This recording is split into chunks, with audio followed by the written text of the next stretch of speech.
जावेद चौधरी साहब, सर इस्लामाबाद के हल्के क्या बता रहे हैं सर, ये जो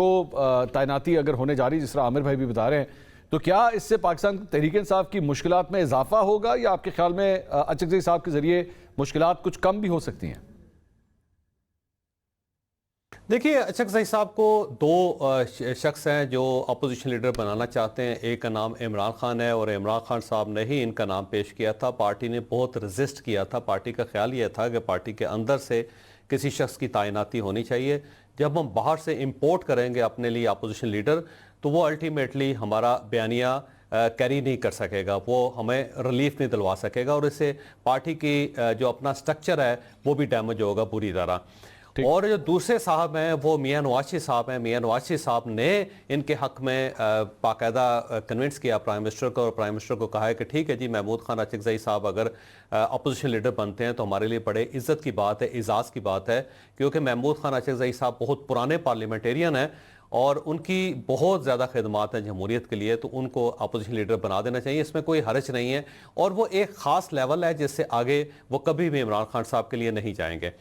अब मसला महमूद खान अचकज़ई साहब और मियां नवाज शरीफ साहब के दरमियान क्या है, क्यों मियां नवाज शरीफ साहब उनके ऊपर हाथ रख रहे हैं? उसकी बुनियादी वजह यह है कि 2014 में जो इमरान खान साहब ने धरना दिया था इस्लामाबाद में, उसमें महमूद खान अचकज़ई साहब का बड़ा हाथ था। महमूद खान अचकज़ई साहब को मियां नवाज शरीफ साहब ने भेजा था, अगर आपको याद हो तो अफगानिस्तान भेजा था। हामिद करज़ई की गवर्नमेंट थी उस ज़माने में, और उस ज़माने में एक इशू बना हुआ था अफगानिस्तान और पाकिस्तान के दरमियान। तो उसको सॉल्व करने के लिए तुर्किया ने उस दौर में एक सालस का किरदार अदा करने की कोशिश की थी, और उस वक्त अफगानिस्तान के प्रेसिडेंट हामिद करज़ई साहब, मियां नवाज शरीफ साहब इस्लामाबाद से, और तुर्किया के प्रेसिडेंट अब्दुल्ला गुल साहब जो थे वो तुर्किया के अंदर अंकारा में ये मुलाकात हुई थी, और वहीं से जाके मामला बहुत ज़्यादा ख़राब हो गए थे, क्योंकि उस वक्त जो DJISI थे वो नाराज़ हो गए थे हामिद करज़ई साहब के कुछ अल्फाज थे जिसपे मियां नवाज शरीफ साहब खामोश रहे थे, और उन्होंने तरफदारी नहीं की थी अपनी स्टैब्लिशमेंट में की, क्योंकि उस वक्त जनरल राहील शरीफ साहब भी उस मीटिंग के अंदर मौजूद थे, और साथ साथ ज़हीरुल इस्लाम साहब थे जो DJISI थे उस ज़माने में। और उसके रिएक्शन में फिर इमरान खान साहब का धरना यहाँ पे स्टार्ट हुआ था, और उसी मीटिंग के अंदर जो तुर्किया की अंकारा के अंदर हुई थी उसमें यह फैसला हुआ था कि मियां नवाज शरीफ साहब महमूद खान अचकज़ई साहब को भेजेंगे अपना नुमाइंदा बना के अफगानिस्तान। तो महमूद खान अचकज़ई साहब वहां से एक प्लंदा लेके आए थे जो फिर उन्होंने DJISI को दिया था, और वहां से ये मामला खराब हुआ था। और यही वजह थी कि अगर आपको याद हो तो इमरान खान साहब अपने धरने के दरमियान महमूद खान अचकज़ई साहब को बार बार हिट करते थे, बल्कि उन्होंने उसी धरने में कहा था कि ये जो हैं गद्दार हैं और ये पाकिस्तान के साथी नहीं है। तो उस वक्त मियां नवाज शरीफ साहब ने महमूद खान अचकज़ई साहब के लिए बड़ी कुर्बानी दी थी, तो अब उस कुर्बानी को पे बैक करने का टाइम आ गया है। अब अगर अपोजिशन लीडर इमरान खान साहब उनको बनाना चाहते हैं तो मियां नवाज शरीफ साहब भी चाहते हैं कि बन जाएं, लेकिन अब अगला सवाल यह है कि क्या महमूद खान अचकज़ई साहब इमरान खान साहब के लिए कुछ कर पाएंगे? मुझे नहीं लगता कि कुछ कर पाएंगे, क्योंकि एक तो उनके पास कोई पब्लिक फोर्स नहीं है कि वो को आवाम को बाहर ले आएंगे। दूसरा ये को सीजनड आदमी है, वो एक खास लेवल से आगे नहीं जाएंगे, ना मौलाना फजलुर रहमान साहब जाएंगे, ना महमूद खान अचकज़ई साहब जाएंगे। और दूसरा, इस पार्टी के अंदर अब रिफ्ट होने वाली है। जो ही महमूद खान अचकज़ई साहब अपोजिशन लीडर की सीट पे बैठेंगे, पार्टी इनको डिसोन करना शुरू कर देगी, और वो वक्त दूर नहीं है जब इमरान खान साहब खुद कहें कि जी इनको हटाएं, ये हमारे लिए काबिल कबूल नहीं है। और जब इमरान खान साहब ये कहेंगे तो अयाज सादिक साहब इनको हटाने के लिए तैयार नहीं होंगे, फिर ये अपोजिशन लीडर ही रहेंगे मुसलसल उसके बाद। अच्छा, ये तो मतलब आपने तो आगे की भी प्रेडिक्शन बता दी कि ये सब कुछ होने जा रहा है। तो लीना साहब, ये तो खान साहब के साथ खान साहब गलत चाल तो नहीं चलने लगे? ये तो हमें पूरी तरह बार बार जब मुज़ाकरात की बात होती है तो PTI के तमाम रहनुमा ये कहते हैं कि जी अचकज़ई साहब ही is the guy to talk to, इनसे जाके बात कीजिए। चौधरी साहब जो सिनेरियो बिल्ड कर रहे हैं कि PTI के अपने अंदर लोगों की रिजर्वेशंस हैं, ये किस तरह चलेगा फॉर्मूला? ये नहीं, ये बात दुरुस्त है, मैं अग्री करती हूँ जिस तरह से कह रहे हैं कि महमूद अचकज़ई साहब के पास अगर पब्लिक फोर्स नहीं है, तो दूसरा बड़ा फैक्टर ये ज़रूर वो फेस करते हैं कि PTI उनको ओन नहीं करती है।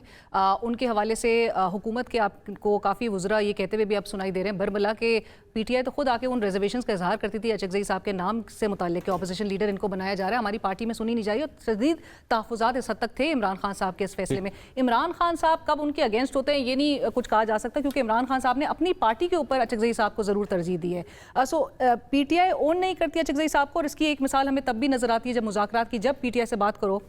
शेख वकास साहब हों या दीगर हो, वो पार्टी की पोजीशन ये सामने रखते हैं, ये कह के कि मुज़ाकरात के लिए हम बड़े क्लियर हैं, हमने मुज़ाकरात नहीं करने, अचकज़ई साहब को अथॉरिटी दी गई है, उनके पास मैंडेट है, वो जो डिसाइड करेंगे। सो पीटीआई अपने आप को उस चीज़ से बिल्कुल डिसोसिएट कर लेती है। सॉरी, आपके एक सिर्फ यहाँ पे सवाल मेरे जेहन में आ रहा है। मैं अगर इमरान खान साहब की हिस्ट्री उठा के देखूँ ना, तो उन्होंने बहुत बड़े बड़े नामों को एक्चुअली ट्रक से उठा के नीचे फेंका है। मैं फॉर एग्जांपल आज की ही एग्जांपल आप ले लें, परवेज़ इलाही साहब आपको कहीं नज़र नहीं आ रहे पॉलिटिकल सीन के अंदर, जबकि है वो पीटीआई के अंदर, वो आज भी कहते हैं मैं इमरान खान के साथ हूँ। शाहमूद कुरैशी साहब को किसी किस्म के पार्टी के फैसलों में शामिल नहीं किया जाता, जबकि मेरा ख्याल में इस वक्त if not the most, one of the most senior leaders in PTI, लेकिन वो पार्टी के फैसलों में कहीं भी आपको नज़र नहीं आते। गंडापुर साहब को भी इसी तरह डंप किया गया, तरीन साहब को भी डंप किया गया, अलीम खान साहब भी आपके सामने हैं, एक पूरी एक लिस्ट है। तो जो अपनी पार्टी के लोगों को इस तरह डंप कर रहे हैं, महमूद खान अचकज़ई साहब क्या उनके लिए कर लेंगे? अचकज़ई साहब इस वक्त इन हालात में इमरान खान साहब के साथ तो बहरहाल जो नज़र आता है वो खड़े हुए तो ज़रूर हैं। जो शख्स प्राइम मिनिस्टर हाउस जाकर प्राइम मिनिस्टर से मुलाकात से इनकार कर दे, ये कह के जी पहले मैं अडियाला जेल जाना चाहूँगा, राना सनाउल्लाह साहब ने मेरे ही प्रोग्राम में ये बात कही थी कि जी उन्होंने साफ इनकार कर दिया, वो कहते हैं अडियाला जेल में पहले जाके मुलाकात करूँगा और उसके बाद फिर आगे मामला लेके चले जाएंगे। सो उनके लिए प्रायोरिटीज़ उनकी बड़ी क्लियर हैं। ये बिल्कुल वैलिड सवाल है कि अचकज़ई साहब की अगर तो ये तकर्री का नोटिफिकेशन आ जाता है, जो कि जिसमें अगरचे नज़र आ रहा है कि मज़ीद ताख़ीर है, और हमें भी ज़राए बता रहे हैं कि अभी इसको और भी लिंगर ऑन किया जाएगा, टेक्निकलिटीज़ में जाया जा रहा है बीच में आज। जी और वज़ीर इत्तलात अगर आज बोल रहे हो कि पाकिस्तान में उनकी कोई क्रेडिबिलिटी नहीं है, उनका तर्ज अमल जो है वो पाकिस्तान की सालमियत के खिलाफ है। सो ये ऐसी ही बातें और वुज़रा आके इस तरह से बयानात ऐसे नहीं देते, कहीं ना कहीं से कुछ ना कुछ मामलात पकड़े। आपको अकबर बाबर साहब का भी जो है वो नज़र आ गया है, उन्होंने तो चैलेंज करने का पहले ही बोल दिया है। सो रुकावटें होंगी, और अगर तो उनको एक्सेस नहीं मिल सकता इमरान खान साहब का, इवन अगर उनकी नोटिफिकेशन हो भी जाती है, तो फिर प्रिटी मच पाकिस्तान तहरीक इंसाफ के लिए पोजीशन वही रहेगी। बेबसी जो है उनकी एज ऑपोजिशन लीडर भी अगर तो एक्सेस वो नहीं हासिल कर सकते, तो मुलाकात में पाबंदी होगी, उनके लिए बेबसी उनकी सामने रहेगी। वाहिद जो चौधरी साहब ने भी अभी जिक्र किया कि ब्रेक थ्रू जो उनको मिल सकता है इवन एक्सेस की बहाली के हवाले से, वो मियां नवाज शरीफ साहब के थ्रू ही नेचुरली जो कि नजर आता है उनको अभी भी शरीफ साहब के जरिए एक्सेस मिलेगा इमरान खान साहब से मुलाकात करने का। मिल भी सकता है, क्योंकि अगर अचकज़ई साहब की बतौर ऑपोजिशन लीडर, क्योंकि ये मामलात भी उस हद तक थे कि जब आपको पता है आप क्या कह रही हैं, मतलब ये जैसी ये लाइन निकलेगी ना बाहर सोशल मीडिया पे नहीं, कि नवाज शरीफ साहब will facilitate Imran Khan meetings, क्योंकि मियां साहब का अभी तक रोल जो है वो बिल्कुल एक खामोश एक स्पेक्टेटर के तौर पे वो नजर आ रहे हैं। अचकज़ई साहब का why am I saying this is because Achakzai साहब का ऑपोजिशन लीडर की तैनाती के मामले के भी हवाले से बहुत ताखीर का ये मामला तवालत इख्तियार कर गया था। जब से इनकी नॉमिनेशन के लिए नाम सामने आया था, कुछ क्वार्टर्स में ये नाम और ये डिसीजन जो है नॉमिनेशन बहुत अच्छी तरह से एक्सेप्ट नहीं की जा रही थी। इसमें भी जो अभी जावेद चौधरी साहब भी खुद कह रहे हैं कि इसमें भी रोल जो प्ले किया है वो मियां नवाज शरीफ साहब ने किया है, कि जिस पर इनको अलाइन किया गया है कि जी अचकज़ई साहब का नोटिफिकेशन करवाया जाए। अगरचे अभी भी कॉम्प्लिकेशंस का शिकार है, ये इतनी आसानी से ये तकर्री जो है वो नहीं होने जा रही है, लेकिन अगर कहीं ना कहीं उसकी different reason, PTI has his own reasons, मेरे ख्याल में मुक्तदरा की कुछ अपनी रीजंस हैं और हुकूमत की कुछ अपनी रीजंस हैं, मतलब तीनों के अपने अपनी रीजंस एंड ये एक्सप्लॉइट अचकज़ई साहब की पोजीशन जो है मेरे ख्याल से जितनी पीटीआई इस वक्त एक्सप्लॉइट कर रही है, आगे चल के हुकूमत भी उसी तरह से एक्सप्लॉइट करती हुई दिखाई देगी। ठीक।